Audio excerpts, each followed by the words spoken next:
अगर मैं आपसे कहूं कि पाकिस्तान के रक्षा मंत्री को भारत का वो झन्नाटेदार थप्पड़ मिल चुका है, अरे जो कह रहा था कि अगर पानी नहीं छोड़े तो युद्ध कर लेंगे, आज वही पाकिस्तान का रक्षा मंत्री 2 चुल्लू भर पानी के लिए तरस रहा है।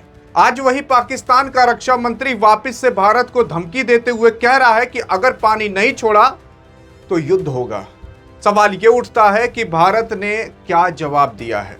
सवाल यह भी उठता है कि आखिरकार क्या अब पाकिस्तान और भारत के बीच युद्ध होते हुए दिखाई दे सकता है। अरे सवाल यह भी उठता है कि आगे क्या होगा। क्या भारत पाकिस्तान के अंदर जो सिंधु नदी का पानी रोका है उसको छोड़ेगा? यार अगर आप देखने की कोशिश करोगे तो खुद देख सकते हो कि आखिरकार पूरा का पूरा मुद्दा क्या है।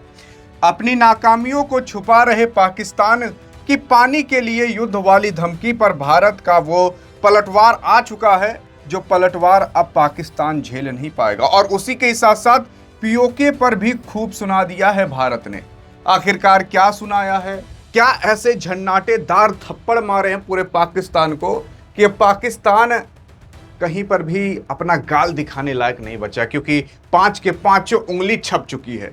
यार अगर आप देखोगे तो इस तरीके के डैम बने हुए थे नदियों पर, जो नदी भारत से पाकिस्तान में जाती थी, और जो पानी भारत से पाकिस्तान में जाता था उसका केवल भारत 20-30% इस्तेमाल कर पाता था, 80-90% पाकिस्तान इस्तेमाल करता था। और जानते हो कि इन सब चीज़ों में इस्तेमाल करता था? अरे खेती में इस्तेमाल करता था, रुई को उगाने के लिए इस्तेमाल करता था, और उसी रुई को उगा करके पाकिस्तान कपड़े बनाया करता था, और उसी कपड़े को वो विदेश में बेचा करता था। और यही कपड़ा बेचना, यही टेक्सटाइल की इसकी इंडस्ट्री पूरे पाकिस्तान में सबसे ज़्यादा विदेशी मुद्रा खींच करके लाती थी।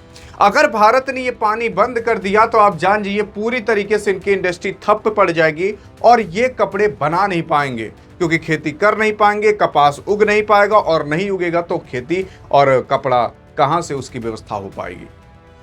और इसी वजह से पाकिस्तान बौखला चुका है, कह रहा है कि जल्दी से पानी छोड़ो नहीं तो युद्ध होगा। क्योंकि पानी अगर नहीं छोड़े ये तब भी खत्म, युद्ध कर लिए तब भी खत्म। तो ये कह रहे हैं कम से कम युद्ध करके खत्म हो जाए, जनता की नज़र में अच्छे भी बन जाएंगे कि हमने भारत से युद्ध कर लिया। तो ये पूरा का पूरा मामला है। यार अगर आप देखोगे तो पाकिस्तान ने न्यूज़ चैनल पर बातचीत करते समय क्या बोला जानते हो? असल में वहाँ का ये विदेश मंत्री जिसका नाम है ख्वाजा आसिफ, इसके दिमाग उमाक नहीं है, बस जो भी आता है मन में बोल देता है। मतलब कभी बोल देगा युद्ध होगा, कभी कुछ भी बोल देगा। मतलब इसको अपने लैंग्वेज की परवाह नहीं है कि मेरे बोलने से कुछ असर भी पड़ेगा। अब जैसे कि अगर प्रधानमंत्री मोदी जी बोल दें कि हम जा रहे हैं अमेरिका से युद्ध करने, अगर अमेरिका ने ऐसा कुछ कर दिया तो इसका मायने बहुत बड़ा हो जाएगा, पूरी दुनिया में चर्चा होंगी। ऐसे अगर डॉक्टर एस जयशंकर साहब कह दें या राजनाथ सिंह साहब कह दें तो इन सब का बात पूरे दुनिया में की जाएगी। लेकिन पाकिस्तान वाले आए दिन कहते रहते, कोई ध्यान ही नहीं देता, क्योंकि सबको पता है कि इसका बात ऊंट के पाद के बराबर है। यहाँ पर इसने कहा है पानी पाकिस्तान की नेशनल सिक्योरिटी का अहम हिस्सा है। अगर भारत सिंधु नदी का जो धारा को रोकने की कोशिश करेगा तो ये गंभीर खतरे के रूप में देखा जाएगा। हम भारत के खिलाफ युद्ध करने के लिए नहीं हिचकिचाएंगे। ये मेरे लफ्ज़ नहीं, ये पाकिस्तान के लफ्ज़ हैं। जानते हो पाकिस्तान के लफ्ज़ ये क्या दर्शाते हैं? ये डर दर्शाते हैं। ये दर्शाते हैं कि भारत की इंपॉर्टेंस और भारत के पानी की इंपॉर्टेंस कितना थी पाकिस्तान के अंदर। और अगर भारत का पानी पाकिस्तान में नहीं जाएगा ना तो बहुत बड़ी दिक्कत हो जाएगी। लेकिन भारत का पानी पाकिस्तान में कहाँ से जाता था, इसके बारे में भी मैं आपको दिखाता हूँ आगे एकदम डिटेल से, कौन कौन सी नदियाँ जाती थी और भारत अब क्या कर रहा है। लेकिन अगर आप देखोगे तो रणधीर जायसवाल जो भारत के विदेश मंत्रालय के प्रवक्ता हैं, जब विदेश मंत्रालय कुछ कहता है तो यही आकर कहते हैं आपके डॉक्टर रणधीर जायसवाल साहब। इनकी बात करें तो इन्होंने कहा है पाकिस्तान के दावे पूरी तरीके से झूठे हैं, ऐसा वो कुछ नहीं करने वाला, खाली भौंकता है, भाव भाव भाव, और भौंक रहा है भी तो क्या ध्यान देना। भारत इन दावों को पूरी तरीके से खारिज करता है। पीओके की खराब हालत के लिए खुद पाकिस्तान जिम्मेदार है। उसने दशकों तक इस इलाके का आर्थिक शोषण किया है।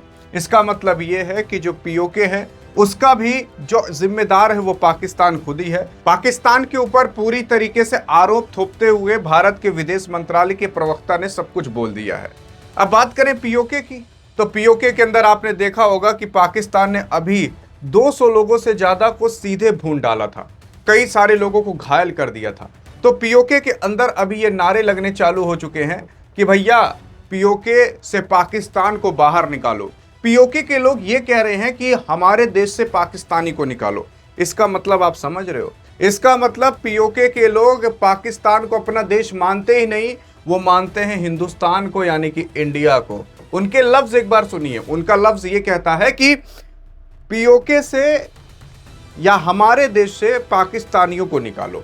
इसका मतलब समझ रहे हो? यानी कि पीओके के लोग पीओके को पाकिस्तान का हिस्सा मानते नहीं, और अगर नहीं मानते तो किसका हिस्सा मानते हैं? तो सिंपल सी बात है, भारत का, चाइना का तो हो नहीं जाएगा। यही मेन चीज है, और इसी वजह से झन्ना चुका है पूरा का पूरा पाकिस्तान। और आपको तो मैंने बहुत पहले ही बताया था, जब ईरान उरान का युद्ध चालू हुआ था, मैंने यही बताया था कि बस बहुत जल्दी भारत क्या पता पीओके ले ले। और अभी तो ट्रंप ने भी कह दिया है कि अगर मोदी के ऊपर कोई अटैक किया तो सबसे पहले मैं आकर खड़ा रहूंगा। यानी कि अगर मोदी पीओके ले भी ले तो उतना कुछ खास अब ट्रंप को फर्क नहीं पड़ेगा। और उसी की पूरी व्यवस्था हो रही है। 114 राफेल की व्यवस्था हो रही है, कई सारे ड्रोन्स बनाए जा रहे हैं, और उसी के साथ साथ आप देखोगे तो वापस से S-400 पर विचार किया ही जा रहा है।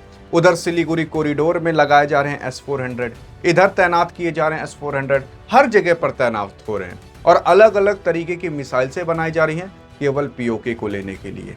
और पीओके में अभी बहुत ज़्यादा शोषण पाकिस्तान कर रहा है, और उसका जिम्मेदार वो खुद ही ये सब जानते हैं। और उसी के साथ साथ बात करें हम, ये जो पानी की बात कर रहे हैं, तो ये पानी कब होगा क्या? देखो यार, ऑपरेशन सिंदूर के बाद ना भारत ने ये डिसाइड कर दिया था कि भारत से जो पानी पाकिस्तान की ओर जाता है वो सारे डैम हम बंद कर देंगे, पाकिस्तान की ओर पानी जाएगा ही नहीं। तो ये नदी का पानी यहीं रुका तो रहेगा नहीं, क्योंकि पीछे से और पानी आएगा। तो यहाँ पर क्या है ना कि भारत अब ऐसे अंडरग्राउंड टनल्स बनाएगा, पानी को नीचे से निकाल करके भारत के कई सारे हिस्सों की ओर मोड़ देगा। क्या पता कुछ नदी बनवा दे, या फिर कई सारे नहरें, कई सारी शाखाएं बना दे जहाँ तक पानी जाता रहे। इस तरीके से भारत अपनी ओर पानी मोड़ेगा। तो खुद सोच कर देखिए कितने गांव में पानी जाएगा। खुद सोच कर देखिए कहाँ कहाँ खेती और अच्छे से होने लगेगी। खुद सोच कर देखिए जो कपास पाकिस्तान उगाता था वो भारत उगाएगा। खुद सोच कर देखिए धान गेहूं और कितने ज़्यादा होने लगेंगे। ये बहुत इंपॉर्टेंट कदम है। लेकिन मैं आपको बताऊं तो ये बात है 1960 की 19 सितंबर की। भारत और पाकिस्तान के बीच सिंधु जल समझौते पर हस्ताक्षर हुआ था कि भैया हाँ तुम्हारे ओर पानी जाएगा इन्हीं सब चीज़ों के लिए। लेकिन अब वही सिंधु जल समझौते को रद्द कर दिया जा रहा है जो 1960 में हुआ था। यानी कि अब पानी पाकिस्तान की ओर नहीं जाएगा, ये पानी भारत अपनी ओर मोड़ लेगा। अब किसी भी तरीके से मोड़ेगा। मैंने आपको पिछली वीडियो में बताया था कि 2000 करोड़ से ज़्यादा का रुपया पास हुआ है कि यहाँ पर अंडरग्राउंड टनल्स बनाए जाए, इन सबको मोड़ा जाए और भारत की ओर ये सारा पानी मोड़ा जाए। मतलब 2000 से 4000 करोड़ के बीच, और इसको करने में 2-3 साल तो लगेंगे ही। अगर ऐसा हो जाता है तो पाकिस्तान पक्का झल्लाएगा और बौखलाएगा। वही काम यहाँ पर होना चालू हो चुका है, पानी को मोड़ना। इसी वजह से पाकिस्तान बौखला चुका है। और अगर आप देखोगे तो कई सारे यहाँ पर नदी हैं, जैसे सतलज है, ब्यास है, रवि है, इंडस है, झेलम है और चिनाब है। अब बात करें तो कुछ नदी का पानी भारत के अंदर ही रहता है, कुछ नदी का पानी पाकिस्तान के लिए भी जाता है, उसके लिए भी आवंटित हुआ है। तो इन्हीं सब नदियों का पानी जो पाकिस्तान की ओर जाता था उसे मोड़ा जाएगा। 3 प्रमुख नदियों का नियंत्रण भारत और 3 पश्चिम नदियों का नियंत्रण पाकिस्तान को सौंपा गया था। तो ये 3 नदियां हैं जिसका पूरा का पूरा नियंत्रण भारत के पास था, और ये 3 नदियां हैं जिसका पानी पाकिस्तान की ओर भी जाता था।